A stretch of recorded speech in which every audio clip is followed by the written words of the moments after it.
From the shores of the northern Philippines to the fortified beaches of Kinmen, and from diplomatic podiums in Singapore to joint command centers plotting multinational defense cooperation, the arc of activity across the Western Pacific this month has been a vivid reminder. Strategic competition is no longer abstract. It is loud, kinetic, and increasingly multinational. Begin on the water. Off the coast north of Luzon, a Second World War-era escort ship painted and prepared for its final role became the centerpiece of a multinational live-fire exercise. From the Philippine shoreline, two truck-mounted Japanese anti-ship missiles streaked into the sky, leaving twin plumes of smoke that arced out over open ocean. The missiles climbed, unfolded their control surfaces, then settled into a steady subsonic cruise. Minutes later, the first missile slammed into the ship's superstructure.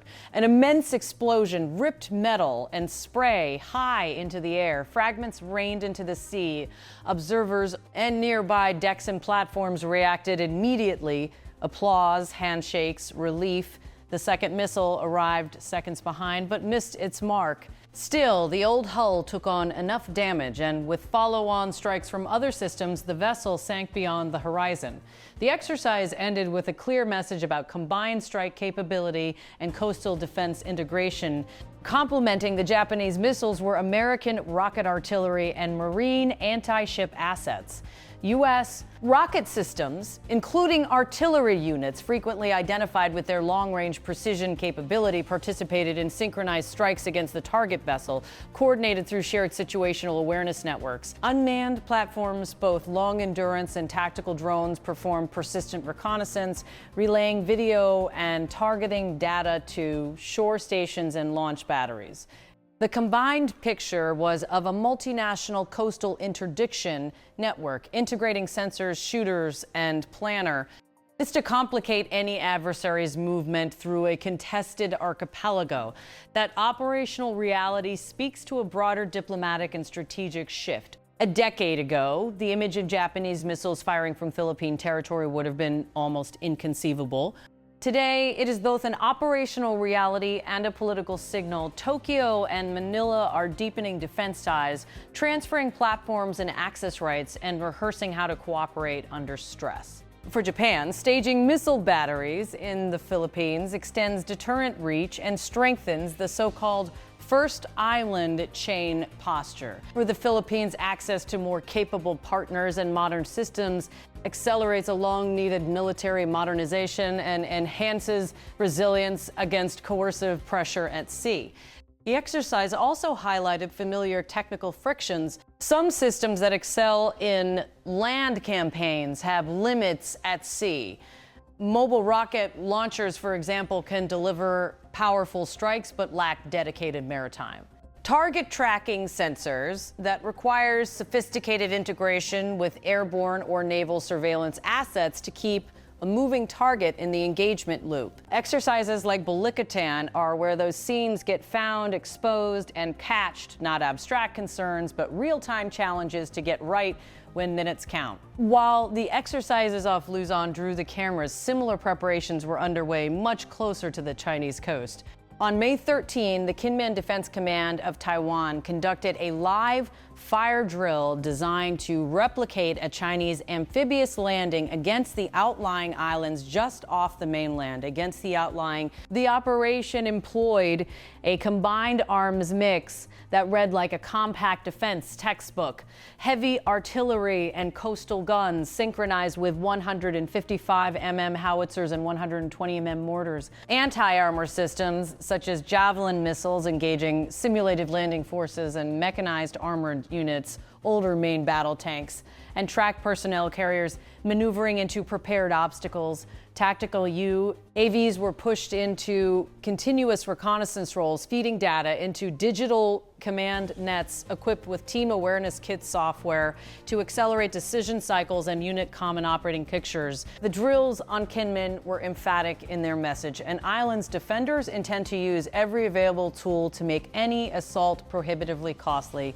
They also illustrated a growing tension inside Taipei's defense calculus. Strategists in Taiwan are increasingly reliant on unmanned systems for surveillance, targeting, and force multiplication in coastal defense. Yet recent policy and budget decisions that scale back domestic UAV investment risk, hollowing out that capability and raising dependence on foreign platforms and munitions.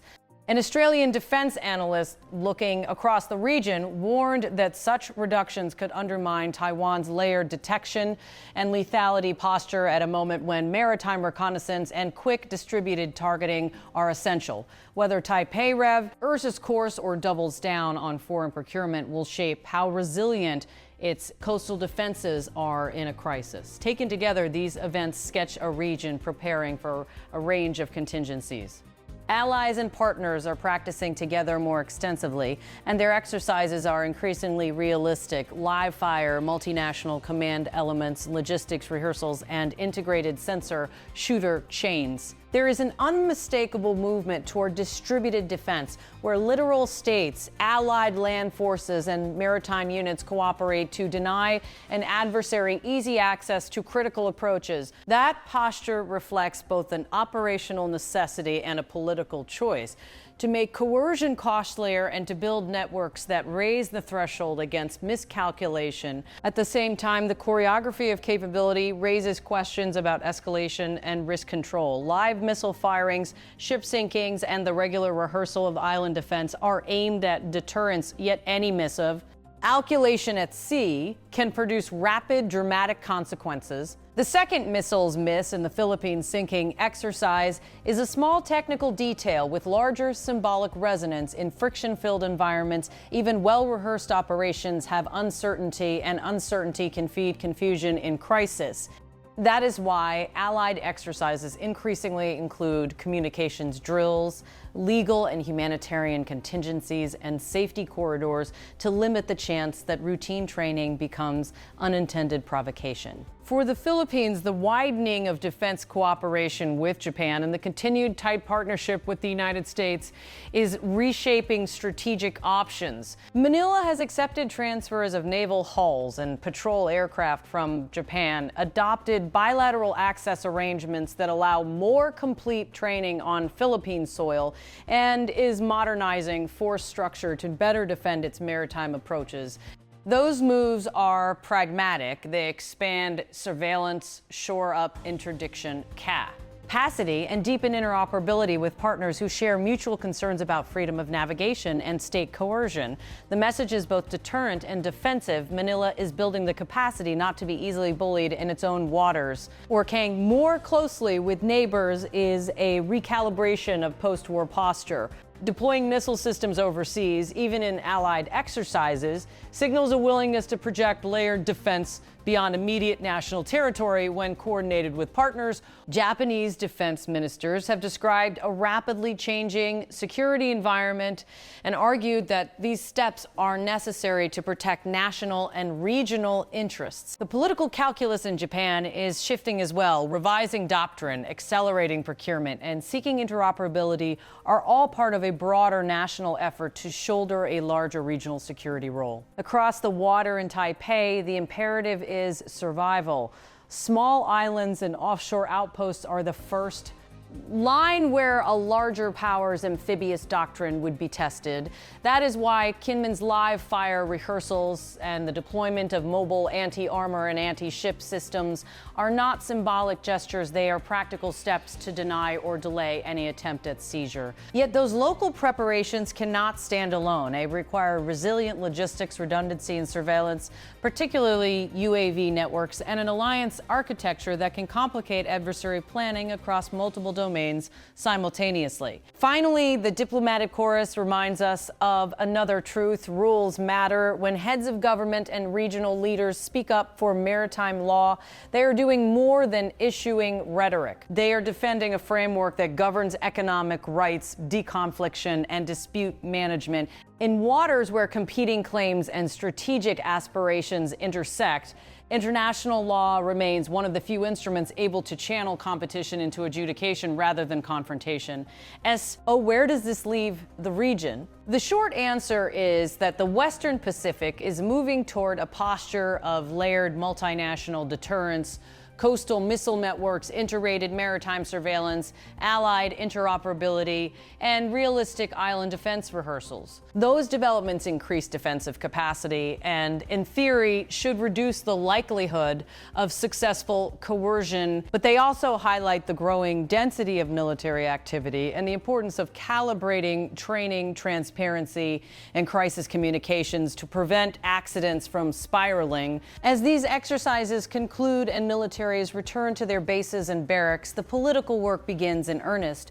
Governments must decide how to balance investment between foreign acquisition and domestic capability development, how to sustain interoperable command structures without ceding national autonomy, and how to maintain openness at sea, even as naval competition intensifies.